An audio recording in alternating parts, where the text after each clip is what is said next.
Zdravím vás, dámy a páni, dopravaci obzvlášť a podnikatelia v cestnej nákladnej doprave, osobnej doprave, taxislužbe. No, v tomto videu by som sa len tak stručne k uplatňovaniu zákona o sťažnostiach, pretože teda podal som na 2 úrady, okresné úrady odbory cestnej dopravy a pozemných komunikácií sťažnosť, ktorá bola adresovaná prednostovi okresného úradu, respektíve príslušných 2 okresných úradov. No a postup je taký, že keď je sťažnosť, to je definované v zákone, že môže to byť ako preskúmanie, či ten úrad, respektíve odbor v tomto prípade postupoval podľa zákona, alebo sú tam aj definície na oprávnené záujmy. No bolo to v tom zmysle, že mal som telefonické informácie aj osobné, že na jednom úrade sa postupuje, čo sa týka vedúceho dopravy, čo je zákonná povinnosť.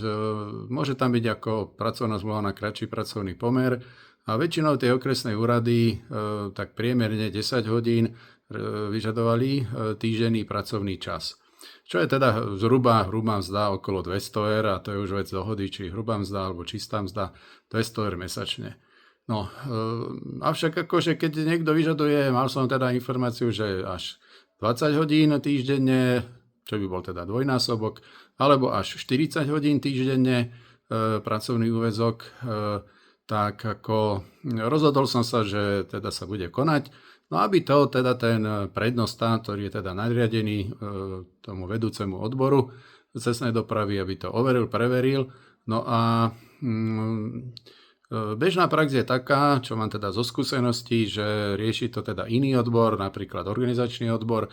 A v zákone je natvrdo definované, že nemôže teda to vybavenie sťažnosti riešiť ten, koho sa to dotýka.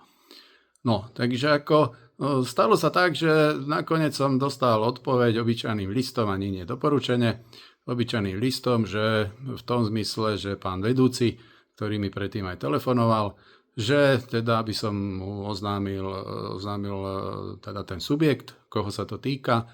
No a napísal tak, že to je ako v tom zmysle, že nepravdivá informácia, nie je to konkrétne a teda, že sťažnosť odmieta. No, tak akože tento pán vedúci konal v rozpore so zákonom o sťažnostiach, tak som napísal opakovanú sťažnosť.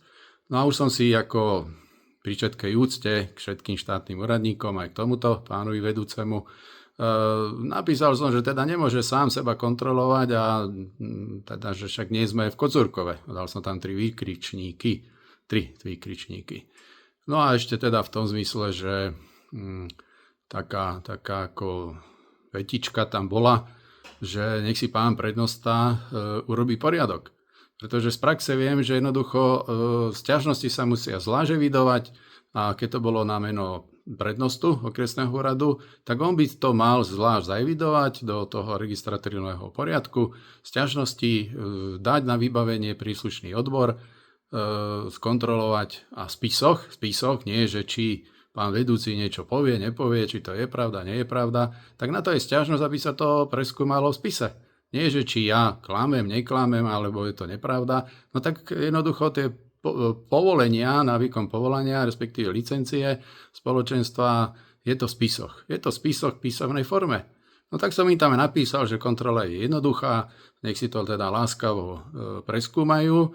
Navrhol som, že napríklad od 1.4.2019, pretože vtedy bola aj zmenená vykonávacia vyhláška, v tom zmysle, že aj finančná spoľahlivosť dopravcu sa môže preukazovať aj poistením, čo je teda ďalší problém určitý celoslovenský, pretože na viacerých úradoch mám som informáciu, že neuznávajú formou poistenia, čo je vo vykonávacej vyhláške a je tam zase teda tak definované, že či imaním, alebo účtovnou závierkou, alebo poistením zodpovednosti za výkon povolania prevádzkovateľa cestnej nákladnej dopravy alebo osobnej dopravy.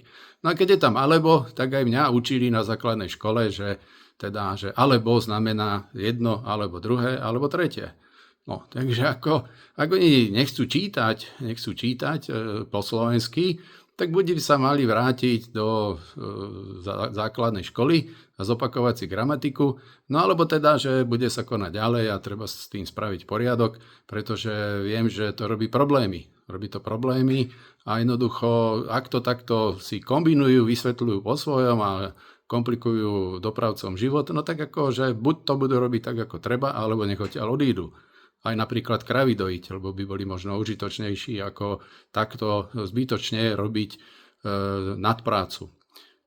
A nejde len teda o princíp dodržiavania legislatívy, ale tým dopravcom v tomto prípade len taký jednoduchý prepočet.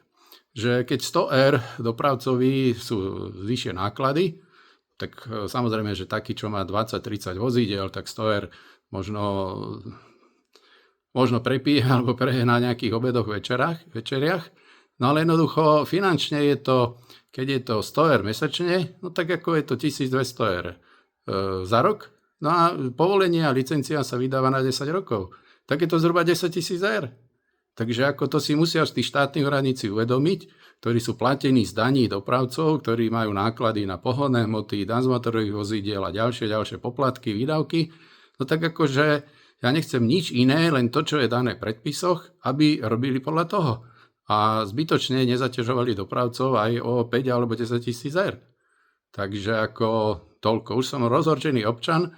Dal som to na vedomie znovu, teda respektíve tú sťažnosť som napísal, adresoval pánovi prednostovi, nebudem hovoriť ktorému, aby som sa nedopustil trestného činu ohovárania, však vieme, že paragrafy sú pokrútené. A poslal som to na vedomie aj pánovi ministrovi dopravy, pánovi doktorovi inžinierovi Rážovi, aj pánovi magistrovi Šutajovi Eštokovi. Takže ako budem v tom pokračovať ďalej a jednoducho ústavný princíp je jednoduchý. Orgány verejnej správy môžu konať len tak, ako je dané v tých zákonoch, predpisoch. Takže láskavo tak konajte. Fajnový večer, do počutia, dovidenia.